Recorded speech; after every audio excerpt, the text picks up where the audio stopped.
प्यारे बच्चों, स्वागत है आपका आपके अपने YouTube channel sky chemistry classes में। और आज की इस क्लास में अपन देखने वाले हैं पीएच का दैनिक जीवन में इम्पोर्टेंस क्या है, अपने दैनिक जीवन में पीएच क्या काम में आती है। उससे पहले अपन एक बार पीएच स्केल को जो है वो रिवाइज कर लेते हैं। पीएच स्केल के अंदर मुख्य रूप से 3 पार्ट्स होते हैं। उन 3 पार्ट्स में से एक होता है 0 से 7 से पहले तक का पार्ट यानी 6.99, और फिर एक 7 पे और एक 7 से 14 तक। ये 3 पार्ट्स होते हैं पीएच के। 0 से लेकर के 7 से पहले तक का हिस्सा वो होता है एसिडिक यानी अम्लीय। 6.99 तक। फिर 7 वाला उदासीन,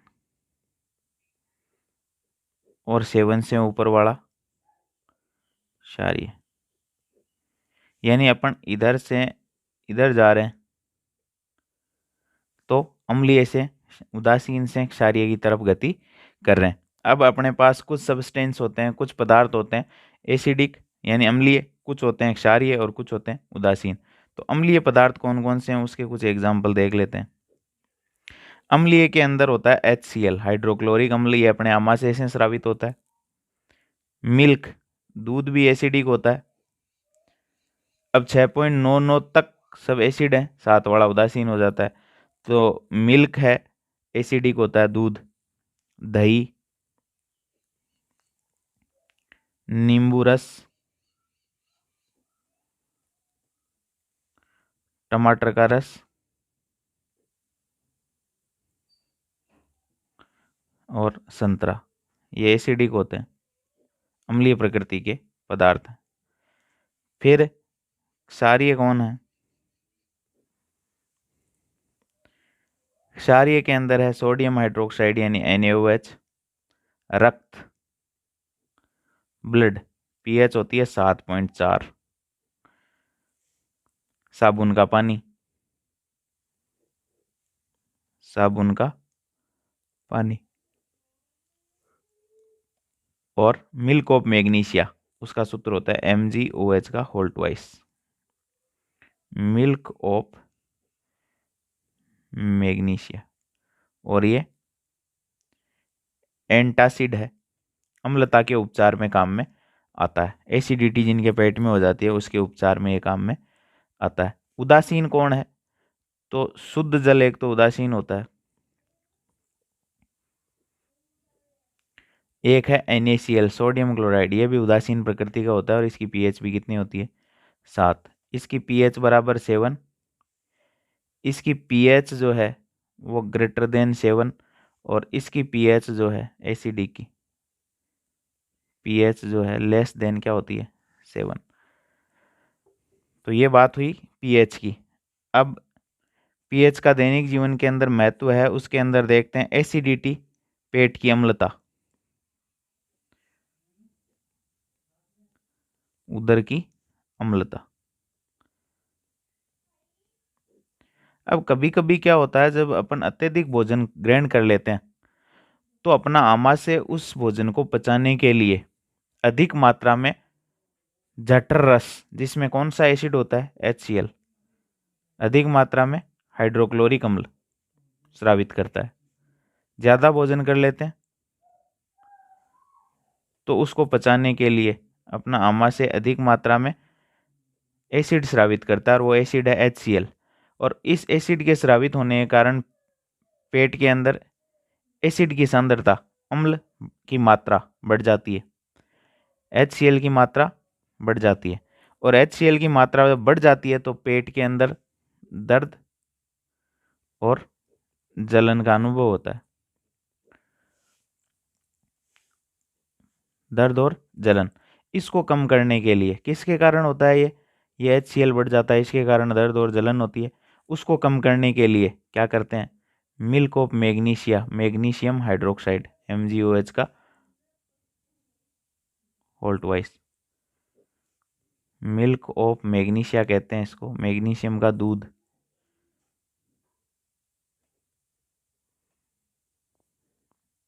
मिल्क ऑफ मैग्नीशिया। क्या है ये? प्रति अम्ल है, अम्ल के विरुद्ध काम करता है, इसका इस्तेमाल करते हैं। प्रति अम्ल, एंटासिड, एंटासिड। ये ग्राइंड कर लेंगे तो ये एसिड बेस रिएक्शन होगी, ये एक दूसरे को क्या कर देंगे? उदासीन कर देंगे, और अपनी अम्लता जो बढ़ गई थी, एसिडिटी, वो नियंत्रित हो जाती है। तो उधर की अम्लता में भी ये पीएच काम में आती है। पीएच क्या हो जाती है? घट जाती है, यानी एसिडिटी बढ़ती है तो पीएच घटती है, और पीएच घटती है तो फिर दर्द और जलन होती है। उसको मिटाने के लिए अपन, ये एसिड था तो क्षार काम में लेना पड़ता है, और क्षार अम्ल को फिर उदासीन कर लेता है, तो पीएच वापस नियंत्रित हो जाती है। दूसरा है अपना, वो है दंत क्षय, दांतों का क्षय। ये भी पीएच पर डिपेंड करता है। अब नॉर्मल माउथ की पीएच जो है, मुंह की पीएच इक्वल टू 6.5 होती है लगभग, नॉर्मल। सामान्यतः मुंह की पीएच 6.5 होती है, लेकिन अपने भोजन करते टाइम मुंह के अंदर क्या रह जाते हैं? छोटे छोटे भोजन के कण रह जाते हैं। वो कण जो है मुंह में उपस्थित बैक्टीरिया के साथ मिलकर के एसिड उत्पन्न करते हैं। मुंह के बैक्टीरिया मुंह में उपस्थित भोज्य कणों के साथ मिलकर अम्ल उत्पन्न करते हैं। क्या करते हैं? अम्ल उत्पन्न करते हैं। और जैसे ही भोजन के कणों को तोड़ने से, बैक्टीरिया जब भोजन के उन छोटे टुकड़ों को तोड़ते हैं तो एसिड उत्पन्न होता है, और एसिड उत्पन्न होने से मुंह की पीएच क्या हो जाती है? घट जाती है, जिससे मुंह की पीएच इक्वल टू 5.5 रह जाती है, और जिसके कारण दांतों का जो एनामल है, जो ऊपरी परत है, वो नष्ट होने लगती है। इसलिए दांतों का एनामल नष्ट होने लगता है। ये बात हुई दंत क्षय की, वहां भी पीएच काम में आती है। नेक्स्ट देखते हैं अपन, वो है मधुमक्खी का डंक, या कीटों के डंक कह सकते हो। इसमें भी पीएच काम में आती है। मधुमक्खी का डंक जो होता है उसमें एसिड होता है। कौन सा एसिड? Formic acid. और जब मधुमक्खी डंक मार देती है तो अपने शरीर की त्वचा किसके संपर्क में आती है? फॉर्मिक अम्ल के संपर्क में आती है, जिससे दर्द और जलन का अनुभव होता है, पीड़ा। अब एसिड था तो इसको नियंत्रित करने के लिए, उदासीन करने के लिए, शरीर की त्वचा को राहत देने के लिए अपन क्या कर सकते हैं? किसी क्षार का इस्तेमाल कर सकते हैं, और यहाँ क्षार के रूप में सोडियम बाइकार्बोनेट का उपयोग करते हैं। ये यदि इस्तेमाल कर लें तो मधुमक्खी के डंक से जो दर्द और पीड़ा हो रही है उससे अपने को राहत मिल जाती है। Baking soda.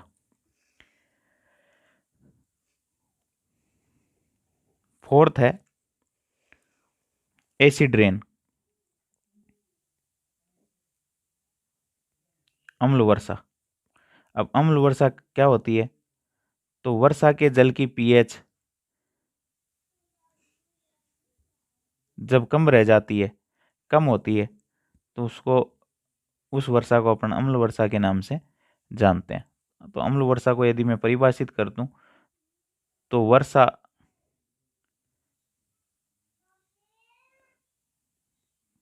के जल में जब अम्ल मिश्रित होकर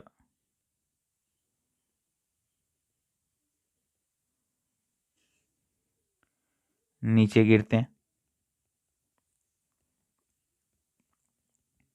तो इसे अम्ल वर्षा के नाम से जानते हैं। अब ये एसिड बनते काइसे हैं, यानी वर्षा का जल जो है वो वायुमंडल में उपस्थित नाइट्रोजन के और सल्फर के ऑक्साइडों के साथ मिलकर के, जैसे SO3 है सल्फर का ऑक्साइड, वो जल के साथ मिल जाता है। वायुमंडल में है सल्फर का ऑक्साइड या नाइट्रोजन का ऑक्साइड, वो जल के साथ मिलकर के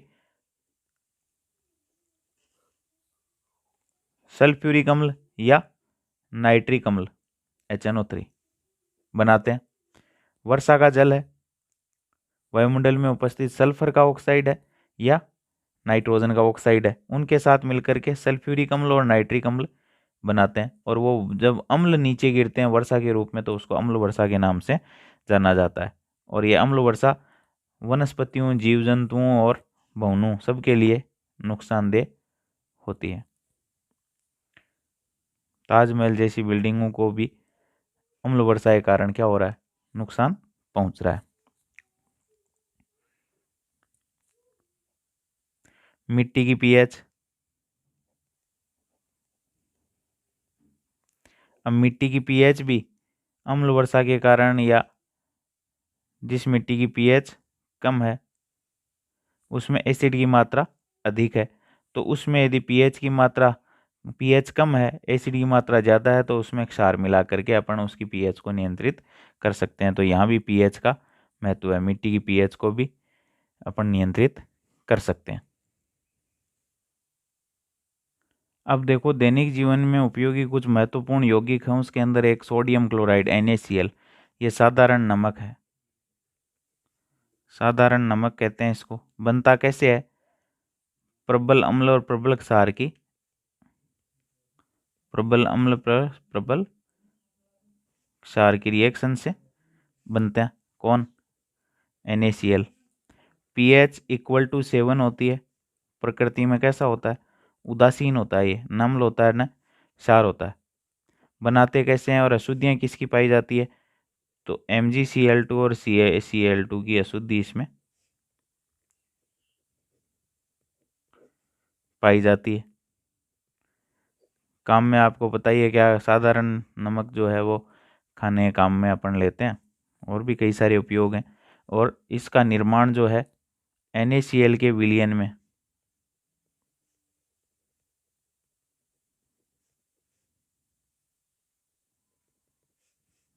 HCl गैस प्रवाहित करके किया जाता है, प्रवाहित करके किया जाता है। किसका उत्पादन, NaCl का उत्पादन। उसके बाद सेकंड है NaOH।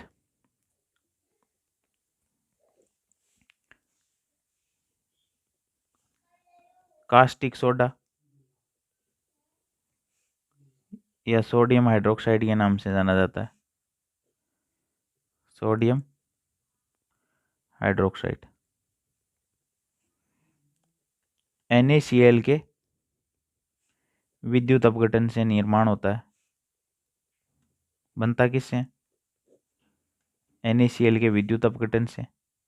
और विद्युत अपघटन में जो इलेक्ट्रोड काम में लेते हैं, जो धातु की छड़ें काम में लेते हैं, उनमें एक एनोड होता है और एक कैथोड होता है। यहाँ एनोड पर क्लोरीन गैस निकलती है, ये भी अपने को ध्यान रखना है, और कैथोड पर हाइड्रोजन गैस निष्कासित होती है।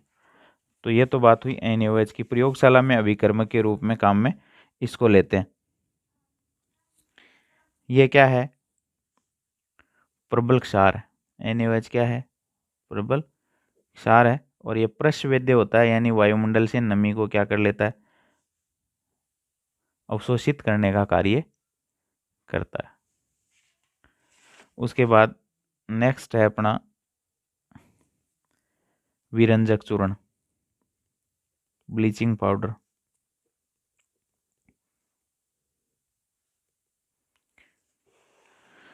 ब्लीचिंग पाउडर सूत्र होता है CaOCl2। रासायनिक नाम क्या है इसका, कैल्शियम ऑक्सी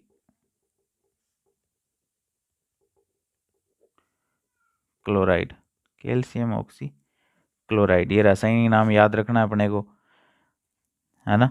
इसके अलावा इसका निर्माण कैसे करते हैं, तो कैल्शियम हाइड्रोक्साइड CaOH का वोल्टवाइज उस पर क्लोरीन गैस प्रोवाइड करके इसको बनाया जाता है।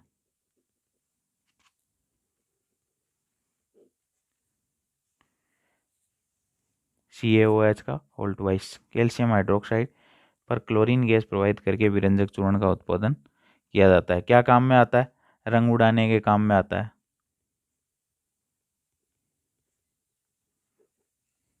याद रखना है फॉर्मूला, विरंजक चूर्ण कैल्शियम ऑक्सी क्लोराइड, और बनाते कैसे हैं। मेन काम इसका क्या है, ये पदार्थों के रंग उड़ाने के काम में लिया जाता है। उसके बाद नेक्स्ट फोर्थ है baking soda. Baking soda formula होता है NaHCO3। इसको खाने का सोडा भी कहते हैं। कौन सा सोडा, खाने का सोडा।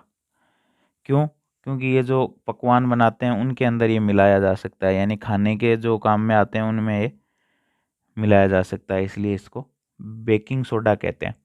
और बेकिंग सोडा मिली हुई वस्तुओं को जब अपन गर्म करते हैं तो CO2 गैस निकलती है, और CO2 गैस निकलने के कारण ही उनमें छेद हो जाते हैं। जैसे ब्रेड ब्रेड देखी होगी आप लोगों ने, डबल रोटी, उसमें छेद से पाए जाते हैं। वो किसके कारण होते हैं, वो सोडियम सोडियम बाइकार्बोनेट के गर्म होने के कारण जो CO2 निकलती है उसके कारण उत्पन्न हो जाते हैं।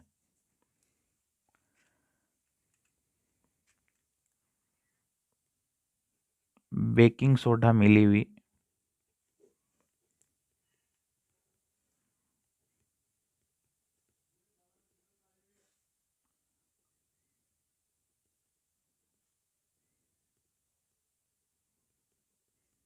पदार्थों को गर्म करने पर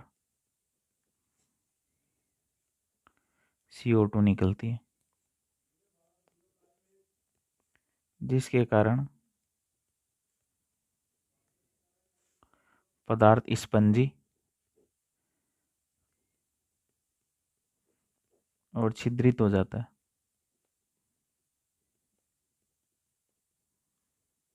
छेद से उसके अंदर हो जाते हैं। और इसका इस्तेमाल जो है वो स्वादिष्ट खस्ता पकोड़े बनाने में किया जाता है। डबल रोटी के अंदर छेद भी इसी कारण, वो स्पंजी भी इसी कारण होती है कि वो CO2 निकलने के कारण उसमें छेद बन जाते हैं और छेदों में हवा बढ़ जाती है। अब ये काम में क्या आता है, तो ये मंद प्रतिरोधी है, एंटीसेप्टिक है, यानी चोट लग जाने पर अपन इसको काम में ले सकते हैं, डिटोल के समान। इसके अलावा ये अग्निशामक है, आग बुझाने के काम में आता है, और एंटासिड के रूप में प्रयुक्त होता है, यानी अम्लता के उपचार में। एसिडिटी हो गई है उसको दूर करने में एक एंटासिड के रूप में काम में आता है। सोडियम बाइकार्बोनेट के नाम से भी जाना जाता है, खाने का सोडा, सोडियम बाइकार्बोनेट या बेकिंग सोडा। उसके बाद है वॉशिंग सोडा या धावन सोडा। धावन सोडा, इसका सूत्र होता है Na2CO3 10H2। इसको कहते हैं sodium carbonate decahydrate. Sodium carbonate decahydrate भी कहते हैं इसको। ये कौन सी मेथड से बनता है, तो ये साल्वे प्रोसेस से बनता है, साल्वे विधि द्वारा इसको बनाया जाता है। ये क्या काम में आता है, तो कपड़े धोने के काम में आता है।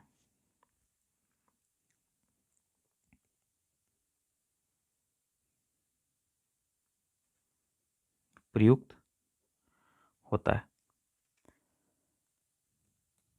उसके बाद नेक्स्ट है प्लास्टर ऑफ पेरिस।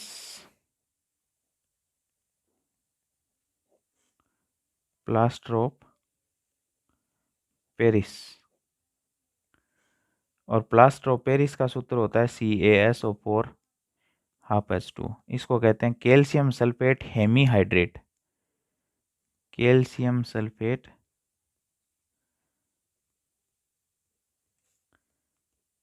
हेमीहाइड्रेट। और ये जिप्सम को 393 केल्विन तापमान पर गर्म करने से निर्मित होता है। जिप्सम होती है CaSO4 2S2। इसको 393 केल्विन तापमान पर जब गर्म करते हैं तो उसमें से